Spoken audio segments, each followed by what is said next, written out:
Ya, Pengadilan Tindak Pidana Korupsi pada Pengadilan Negeri Jakarta Pusat ini kembali menggelar sidang kasus dugaan tindak pidana gratifikasi dan tindak pencucian uang dengan terdakwa Rafael Alun Trisambodo pagi tadi. Dalam eksepsinya, tim kuasa hukum terdakwa ini meminta majelis hakim menolak dakwaan JPU dengan jumlah argumentasi hukum.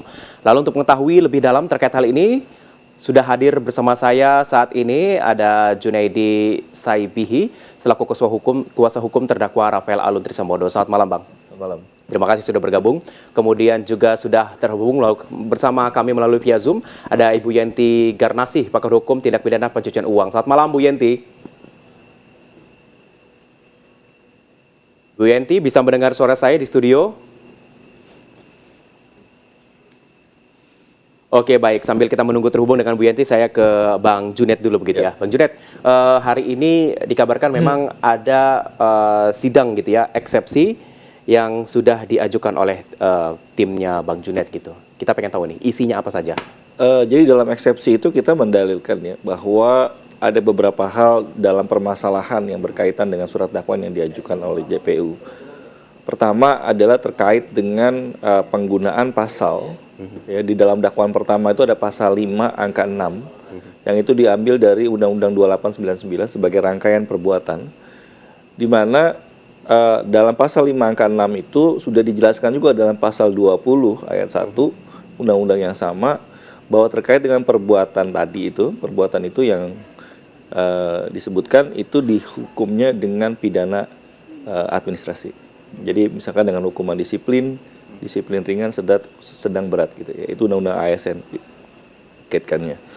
Jadi kita melihat bahwa di bawahnya ini sehingga kita lihat dakwaan ini menjadi kabur ya di dalam menjelaskan faktanya karena menggunakan pasal yang salah. Dan saat ini pun juga berkaitan dengan Seharusnya pasal apa, Bang? Dia kan ini kan sebagai rangkaiannya menggunakan Undang-Undang 2899 tentang KKN ya. Sedangkan itu kan disebutkan, kalau perbuatan yang disebutkan di angka 6 tadi itu, ya, itu hukumannya bukan hukuman pidana. Karena dia pakai ada ayat 4, angka 4 ada angka 6. Angka 4 itu terkait dengan perbuatan korupsi. Itu hukumannya pidana. Yang 6 itu adalah administrasi. Maka hukumannya dalam bentuk hukuman disiplin. Nah, sehingga ini nggak bisa dibawa ke ranah pidana. Nah, terkait dengan juga kami sedang mengajukan juga di Pengadilan Tinggi Tata Usaha Negara berkaitan dengan pemberhentian kepegawaian Pak Alun Di PT UN, di PT Tun ya. Dan itu sudah kita daftarkan, sehingga dengan alasan itu juga kita melihat ini terpenuhi ketentuan dengan pasal 81 KUHP, yaitu prejudicial gesil, bahwa ini ada sengketa prejudicial. Jadi karena kalau itu berkaitan dengan perbuatan administrasi, maka harusnya diperiksa dulu di administrasi, benar gak dia melakukan melalaikan tugas atau tidak melaksanakan sesuai dengan tugasnya gitu ya. Nah, itu harus diperiksa dulu di PT UN. Nah, ini yang juga kita perlu lihat, ini sebenarnya berkaitan dengan rezim administrasi yang berlaku pasca Undang-Undang 30 2014. Nah, memang ini yang harus dipahami juga, dimengerti gitu, bahwa ini adalah berkaitan dengan administrasi pemerintahan. Ya. Nah, itu harus diperiksa dulu tentang sifat melawan hukumnya. Jadi PMH penguasa terus diperiksa dulu. Baik. Kalau tidak salah ada 10 petitum gitu ya, Bang ya, yang diajukan. Apa saja itu, Bang? Jadi 10 petitum itu sebenarnya berkaitan dengan tadi alasannya ya. Alasan bahwa memang ada pasal yang salah, lalu ada berkaitan juga tentang proses penuntutan yang salah, ya. Dan dengan penetapan tersangka, itu kita melihatnya bahwa penuntutan dan penyidikan itu adalah satu rangkaian yang tidak bisa dipisahkan. Jadi itu adalah satu rangkaian yang disebut sebagai penuntutan. Nah, di dalam rangka penuntutan itu, bagian pertama dalam penyidikan itu ada penetapan tersangka. Dalam menetapkan tersangka itu ada caranya, ya, harus ada 2 alat bukti. Nah, itu di Undang-Undang KPK juga disebutkan 2 alat bukti ya. Juga di dalam putusan MK juga dinyatakan perlunya ada 2 alat bukti. Nah, ini yang akhirnya kita melihat bagaimana mungkin ya sprint diterbitkan dengan penetapan tersangka atau surat perintah penyidikan dan penetapan tersangka pada waktu yang sama. Kapan dia melakukan proses penyidikan? Padahal kalau di kurun waktu jeda biasanya berapa lama? Kan dia harus melakukan dulu tindakan penyelidikan, itu adalah melakukan serangkaian tindakan dan seterusnya dan seterusnya. Itu berapa prosesnya? Kalau itu nggak mungkin juga Normalnya. 1 hari, Oke. 1 hari nggak mungkin, 1 minggu aja udah cepet, Oke. ya. Kalau Tapi ini dalam waktu yang bersamaan. waktu yang bersamaan, sprindik dan juga pemeriksaan. Nah itu kan kita melihat bahwa berarti juga terhadap Pak Alun tidak pernah diperiksa sebelumnya sebagai calon tersangka. Itu dalam putusan MK disebutkan itu. Calon tersangka itu sebagai saksi under sprindik. Jadi orang itu harus diperiksa dulu sebagai saksi under sprindiknya, baru kemudian dia ditetapkan tersangka. Ini bersamaan. Oke. Jadi kapan dia saat melakukan hari tindakan juga. itu? Oke. Ya. Oke. Baik, saya ke Bu Yanti. Bu Yanti sudah bisa mendengar suara saya? Saat malam, Bu Yanti. Ya, selamat malam. Oke, Bu Yanti, hari ini mengikuti sidang tidak terkait dengan dari tim kuasa hukumnya Rafael Alun begitu ya? Hari ini ada sidang eksepsi. Kira-kira ada tanggapan yang mau disampaikan? Iya, kalau eksepsi itu kan satu kan memang bukan pokok perkara ya, bukan tentang pokok perkaranya. Itu kan ada apa dari yang saya baca tadi, jadi bukan. Tapi ada yang satu minta dibebaskan, ya enggak, bukan begitu. Jadi misalnya apakah ada daluarsa ataukah mungkin nebuchadnezzar atau mungkin obscure libel, tentang itu saja gitu ya. Dan itu memang haknya lah, namanya itu apa sih kalau bahasa perlawanan ya, kalau perdata itu ya, kalau bisa ya semacam Pembelaan. semacam perlawanan lah kalau dalam perdata menyatakan bahwa dakwaan itu nanti berharapnya dibatalkan atau dakwaan itu tidak sah gitu dan sebagainya. Tapi isinya adalah bukan tentang substansi perkaranya. Saya kira kalau berkaitan dengan pasal ini ya, pasal berapa bukan di situ ya, kan itu sudah di substansi. Paling-paling misalnya kalau nggak salah minta juga berkaitan dengan penyitaan dan penahanan. Iya. Penyitaan dan penahanan itu adanya di pra-peradilan gitu sebetulnya. Kalau menurut saya gitu sih. Oke, baik, saya oke, bisa ditambah, silakan Bang. Iya, jadi di dalam alasan kami juga kan KUHP pasal 78 berkaitan dengan daluarsa ya. Daluarsa itu kan ada jangka waktunya. Nah, sekarang ini disidangkannya tahun 2023 dan dia menarik jauh 2022. 2002. Berarti kan itu 21 tahun. Sedangkan kalau itu ancamannya seumur hidup maksimal 18 tahun. Gitu. Itu satu. Dan itu kami menilainya ini masuk dalam rangkaian daluarsa. Jika ada beberapa fakta yang itu masuk daluarsa, tetap dilakukan penghitungan. Oke. Yang kedua juga itu berkaitan dengan kalau kita bilang surat dakwaan itu kan nggak muncul tiba-tiba. Surat dakwaan itu muncul ada satu proses penuntutan namanya. Nah, proses penuntutan itu adalah proses formil. Yang proses formil itu juga menjadi bahan atau di dalam eksepsi itu dimungkinkan ke formil. Jadi kalau misalkan ada proses pemeriksaan penyidikan yang itu ternyata bermasalah pemeriksaan penyidikannya, maka penuntutan dilakukan secara nggak sah sehingga dakwaan itu bisa dibatalkan, bisa dinyatakan tidak diterima. Jadi itu juga menjadi domain ya di dalam kita melakukan eksepsi. Tadi juga disampaikan Ibu Yanti juga berkaitan bahwa pasal yang digunakan itu adalah pasal tentang TPPU 2003. Ya, itu kan tahun 2010 itu berganti pasalnya, undang-undangnya.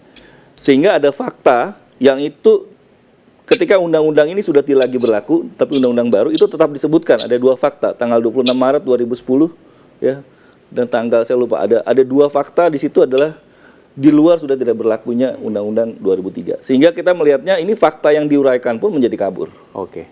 Gitu. Oke, baik Bu Yanti, ini kan selalu yang ditekankan adalah kadaluarsanya, masalah kadaluarsanya begitu ya. Kalau saya pengen tanya, apakah kertas gratifikasi dan tindak pencucian uang itu emang bisa kadaluarsa begitu, dan apa yang harus menetapkan memang oke ini kadaluarsa ini udah nggak bisa lagi diproses begitu? Ya, daluarsa itu kan aturannya adanya di KUHP ya, karena di dalam Undang-Undang TPPU maupun Undang-Undang Korupsi tidak mengatur daluarsa. Artinya daluarsanya itu ada di dalam KUHP. Dalam KUHP itu yang berkaitan dengan kasus ini adalah dalam hal tindak pidana yang ancamannya tadi sudah disebutkan 5 tahun ke atas sampai dengan 5 tahun ke atas itu adalah 18 tahun gitu ya. Tapi kalau yang seumur hidup tadi sudah disampaikan juga. Dan nanti dihitung gitu ya. Artinya gini, ini kan kasus memang terlalu lama ya, sudah lama. Tetapi itu nanti gratifikasinya berapa lama gitu. Gratifikasinya berapa lama. Dan kemudian kalau TPPU-nya itu memang udah ada perubahan perundang-undangan di tahun 2010 Ya 2010 ada undang-undangnya berubah. Dan di dalam aturan peralihan dan penutup disebutkan bahwa dalam hal tindak pidana pencucian uang yang terjadi sebelum 2010 tetap menggunakan undang-undang yang lama. Dan kalau yang setelah 2010 menggunakan undang-undang ini. Nah nanti langsung kita lihat yang namanya TPPU kalau ada buktinya dari gratifikasi yang mengalir sebelum 2010 dia menggunakan undang-undang 2003. Yang mengalirnya setelah 2010 Oktober kalau nggak salah menggunakan undang-undang yang sekarang begitu. Jadi nanti kita lihat di situ. Tapi tetap begini, pokoknya kalau daluarsa tidak diatur di dalam undang-undang di luar KUHP, berarti daluarsa atau aturan apapun itu mengacu kepada KUHP. Jadi ketentuan-ketentuan buku 1 tentang ketentuan umumnya buku 1 KUHP akan digunakan kalau undang-undang di luar KUHP itu tidak mengatur gitu ya. Misalnya pembantuan dalam KUHP pasal 56 dikurangi sepertiga. Tapi untuk korupsi atau gratifikasi kan korupsi ya undang-undangnya. Pembantuan dalam undang-undang korupsi tidak dikurangi. Tapi karena ditulis sendiri di dalam undang-undang korupsinya bahwa tidak dikurangi. Artinya apa? Ketentuan pasal 56 KUHP tidak berlaku karena undang-undang di luar KUHP sudah mengatur sendiri. Begitu, Mas? Oke, baik. Bu, kita juga pengen tahu sih Mbak Yanti terkait dengan pencucian uang begitu ya. Ini kan JPU mendakwa Rafael menerima gratifikasi sebesar 16,6 miliar begitu ya dalam kurun waktu 12 tahun begitu. Nah, ini kalau kita pengen tahu nih bagaimana ini TPPU bisa menentukan oke ini uangnya ke sini, larinya ke sini, yang ini ke sini, hasilnya begitu. Iya, tadi saya belum baca ya, dakwanya baru kemarin. Memang kan gini, beda ya, korupsi dengan TPPU itu dalam hal hasil kejahatannya itu beda. Kalau korupsi, berkaitan dengan korupsi, yang disita bisa jadi yang disita harta kekayaannya di luar korupsinya bisa disita untuk nanti uang pengganti. Tetapi dalam ini kan ada korupsi dan ada TPPU dakwaannya. Kalau untuk dakwaan TPPU, penyitaan TPPU hanya berkaitan dengan setelah adanya gratifikasi dan yang menurut bukti yang disiapkan oleh JPU adalah barang-barang itu atau uang itu memang didapatkan dari gratifikasi tersebut, dari hasil kejahatan tersebut. Inilah yang saya katakan bahwa tidak mungkin ada TPPU tanpa kejahatan asal gitu ya. Karena kalau TPPU itu ada memang aliran kejahatan asal. Sehingga yang disita pun, yang diblokir pun hanya sebatas dari setelah terjadinya gratifikasi. Tapi gratifikasinya sendiri juga bisa ada penyitaan, bisa ada pemblokiran. Nah kalau mau diblokir pakai undang-undang korupsi boleh sebelum terjadinya korupsi, tapi nanti argumentasinya adalah untuk uang pengganti. Dan ini nanti juga karena kalau begini ya, misalnya sudah pakai TPPU udah disita dengan TPPU, misalnya terbukti dan kemudian nanti dirampas dan kemudian ada uang pengganti, itu harus hati-hati. Uang pengganti itu harus dikurangkan dari yang sudah disita dengan TPPU dan dirampas. Ya ini kan kita pernah double juga. Artinya gini, saya tidak bela siapa ya, saya bicara objektif saja. Bahwa penegakan hukum itu ya memang harus objektif ya, artinya harus ada matematisnya juga. Kalau sudah ditelusuri pakai TPPU, ya jangan lagi menjadi uang pengganti.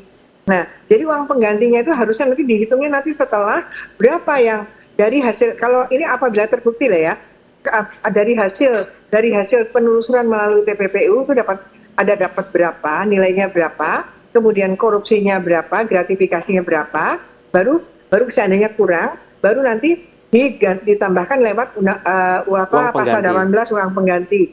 Tapi bisa juga nanti ada pidana tambahan, yaitu misalnya terbukti, yaitu bisa juga didenda. Dendanya adalah denda dan pidana tambahan, yaitu mewajibkan memberikan semua keuntungan-keuntungan yang didapatkan setelah terjadinya tindak pidana. Itu ada. Tapi semuanya harus betul-betul argumentatif dan ada betul-betul ada perhitungannya gitu loh. Jangan juga asal-asal gitu. Boleh nggak saya tanya sama Ibu Yenti juga? Boleh, silakan Bang. Iya. Bu Yenti, itu di dalam dakwaan disebutkan ya, misalkan bahwa WP ya wajib pajak itu kemudian menggunakan jasa konsultan ya, dan itu bentuknya perseroan terbatas. Ya. Lalu kemudian di dalam dakwaan disebutnya segala yang masuk lewat perseroan terbatas itu semua masuk ke Pak Alun. Padahal Pak Alun tidak ada dalam akta perseroan terbatas tadi. Dan kalau kita mau bilang perseroan terbatas itu beda dengan perusahaan perseorangan. Jadi yang namanya masuk duit itu ke PT itu nggak langsung masuk kepada pemilik pemegang saham, tapi diproses dulu, ada biaya operasional, ada lain-lain, baru dia masuk dividen setelah di akhir. Bukan begitu, Bu ya. Jadi di dalam dakwaan itu ditulisnya itu semua yang diterima sama dia bilangnya PT Arme itu semuanya masuk ke Pak Alun. Jadi itu pakai asumsi akhirnya. Padahal semuanya ada prosesnya dulu. Ada proses baru di masuk. mana itu, dan dia tidak bisa menyebutkan ini sebenarnya aliran kemana. Satu. Yang kedua, bahwa PT Arme itu sudah bubar 2011. Bagaimana kalau misalkan itu perusahaan yang sudah bubar? Menghadirkan buktinya. Nah itu juga di dalam audit, harusnya di dalam dakwaan itu dijelasin bahwa ini adalah hasil audit apa, analis apa. Oke, baik Bu Yanti, ada yang jawab silahkan. Iya, ya kan iya, PT kan ya kita tahu lah PT perseroan terbatas kan terserah berapa sih yang apa mereka masing-masing kan pemegang saham kan, kita tahu ya, karena saya dari kejahatan ekonomi mau nggak mau saya juga harus belajar tentang korporasi termasuk tentang PT kan gitu kan, PT. Kemudian harta-harta PT itu yang misalnya terlibat kejahatan kan hanya sesuai yang disetorkan kan gitu. Satu, ini berapa orang yang di PT itu. Nah kemudian ini kan maksudnya korporasi, ya. Kalau PT kan korporasi. Nah, kita lihat pendirian korporasi itu kapan, kemudian bagaimana profil korporasi itu, PT itu, profil PT itu. Ini kan kita ini kan bukan masalah asumsi ya. Kita bicara juga masalah karena ini di media. Sekarang media juga banyak sekali dibuka bagaimana pandangan masyarakat ya, memang begitu, undang-undang pers juga boleh ya, bahwa ada pemikiran masyarakat itu adalah bahwa PT ini memang didirikan untuk ada kaitannya dengan bahwa WP itu mau melakukan konsultasi kan, konsultasi dan kemudian disiapkanlah PT itu. Nah itu harus dicari temposnya itu benar apa tidak. Mulai kapan ada jasa konsultasi itu dibuka dan kemudian kalaupun ditutup itu tetap aja bisa dicari, kalau memang terbukti dicari kemana gitu uangnya. Bisa Pak. Ya tapi kan nggak mungkin uang PT itu jadi uang perseorangan kan. Oke, nanti kita lanjutkan perbincangan kita Bang Junet juga Bu Yanti usai jeda yang satu ini ya, tetap bersama kami di Newsroom.